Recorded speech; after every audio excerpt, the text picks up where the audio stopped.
Pinagtibay ng Senado ang isang resolusyon na kumukondena sa mapanuligsa na pahayag laban sa mga opisyal ng Pilipinas na nagtatanggol sa West Philippine Sea.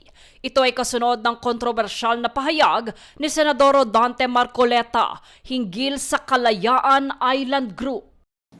Hindi po natin pwedeng saklawin yung KIG. Pero liliwanagin ko po, yung KIG, atin po yun eh. Ang pinag-uusapan natin, land features, teritoryo po yun, Mr. President. Ibang bagay yun. Hindi ko po sinasabang hindi atin yun. Ngunit dahil ang pinag-uusapan natin, West Philippine Sea, yung katubigan natin, imposible pong i-connect natin yung ating exclusive economic zone at ituloy po natin doon sa territorial sea na generate po ng napakaraming features. Magkakamali po tayo, yun ang pinagbabawalan tayo.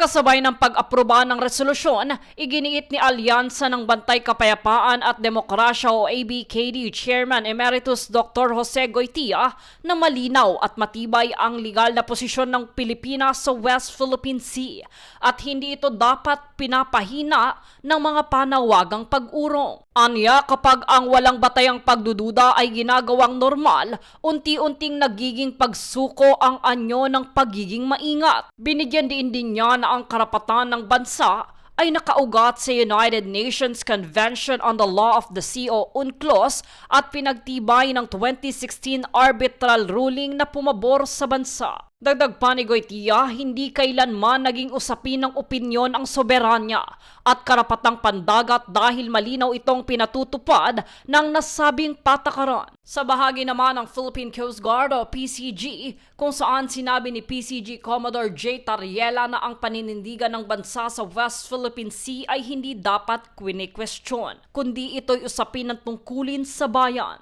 Inanyayahan pa ni Tariela si Senador Rodante Marcoleta na bumisita sa Kalayaan Island Group upang makita mismo ang sitwasyon sa lugar at ang presensya ng mga Pilipinong naroroon. Sa bahagi naman ng Senado, iginiit ni Senador Panfilo Ping Lacson na ang suhestyong isuko ang Kalayaan Island Group ay katumbas ng pagsuko ng bahagi ng teritoryo ng Pilipinas. Ayon naman kay Senador Kiko Pangilinan, mahalagang kontrahin ng Estado ang disinformasyon at paninira laban sa mga institusyong nagtatanggol sa soberanya ng bansa.